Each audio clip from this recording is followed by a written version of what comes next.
The night the rancher found them, the wind was sharp enough to cut skin from bone, and the snow moved sideways across the open land like it had a purpose of its own.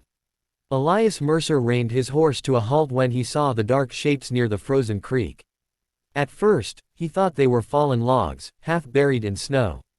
Then one of the shapes moved, slowly, painfully, and a sound escaped the storm, a weak, broken cry that barely survived the wind. Elias slid from the saddle and stepped closer, his boots crunching through ice.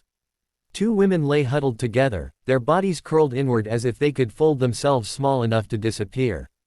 Their clothes were torn and thin, no match for the winter night. Their hair was black and tangled with frost, their skin pale beneath layers of dirt and dried blood.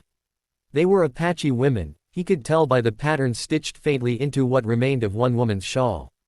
One of them lifted her head, eyes dark and fierce even through exhaustion, and for a moment Elias felt the weight of history pressing down on him. Distrust, fear, pain passed down like a curse. "Easy," he said, though he wasn't sure they could hear him. "You're safe now." The younger one tried to speak, but her lips trembled too violently. The older woman pulled her close, shielding her with an arm that shook uncontrollably.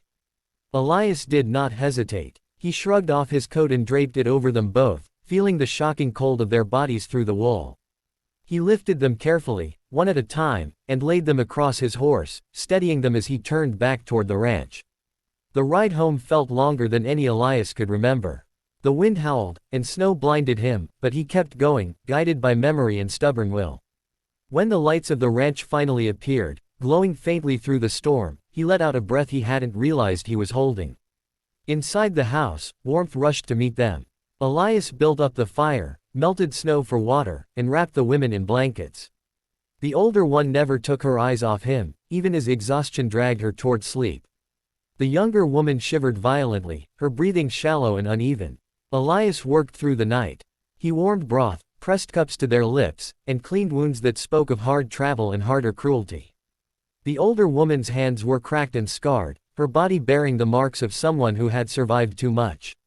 The younger woman, no more than 20, Elias guessed, had bruises around her wrists and a deep cut along her calf that had been poorly bound. When dawn came, pale and quiet, both women were asleep. The older woman woke first.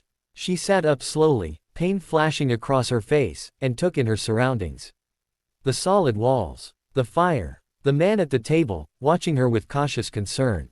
"Where are we?" she asked, her voice low but steady. "My ranch," Elias said. "You were freezing. I couldn't leave you out there." She studied him for a long moment, then nodded. "My name is Naya," she said. "This is my sister, Isha." Elias inclined his head respectfully. "I'm Elias." Trust did not come easily. For days, Naya kept herself between Elias and Isha, watching every movement, listening to every word. Isha barely spoke at all. She moved quietly, flinching at sudden sounds, her eyes always searching for escape. Elias gave them space. He left food on the table and stepped away. He spoke gently, never raising his voice. He did not ask questions they were not ready to answer. Winter settled in fully, trapping them together. Outside, the land slept under snow and ice. Inside, life moved slowly, cautiously. Naya helped with small chores when she could, her strength returning bit by bit. Isha sat by the fire, staring into the flames, her hands always clenched in her lap. One evening, when the wind rattled the windows and the fire crackled low, Isha finally spoke. "They took us from our camp," she said, her voice barely above a whisper. "Men. Traitors. They said they would bring us food. They lied." Naya's jaw tightened, her eyes dark with old anger. Elias listened, his hands gripping the edge of the table. "They took us far," Isha continued. "When we ran, they chased us. We walked until our feet bled. The cold followed us everywhere." Elias said nothing, but something heavy settled in his chest. He had heard stories. He had seen cruelty wear many faces. Hearing it spoken so softly made it worse. "You're safe here," he said quietly. "No one will take you." Safety, however, is not something given all at once. It is built, slowly, through small acts and shared time. Naya tested that safety every day. She learned the land around the ranch, memorizing paths and hiding places. She asked questions about neighboring towns, about the men who passed through. Elias answered honestly, even when the truth was uncomfortable. Trouble came sooner than Elias hoped. One afternoon, as he returned from the far pasture, he saw riders near the fence. 3 men, armed and smiling the wrong kind of smile. His stomach tightened. "We're looking for 2 women," one of them said casually. "Heard you might have seen them." Elias stepped forward, placing himself squarely between the men and the house. "Haven't seen anyone," he said. The man's eyes flicked toward the door.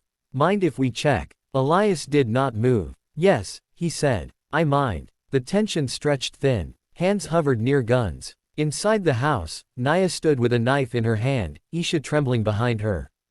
After a long moment, the men laughed and rode off, but Elias knew it wasn't over.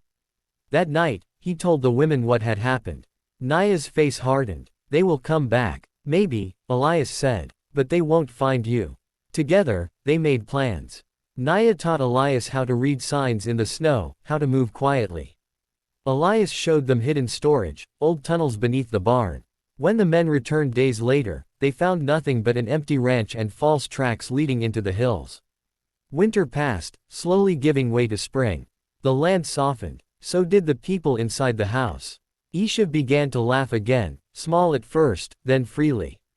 She helped Elias plant seeds, her hands sinking into the earth as if she were grounding herself in something real. Naya started carving again, shaping wood into small figures, her stories flowing with each careful cut. One evening, as the sun dipped low and painted the sky in fire, Naya stood beside Elias on the porch. "You did not have to help us," she said.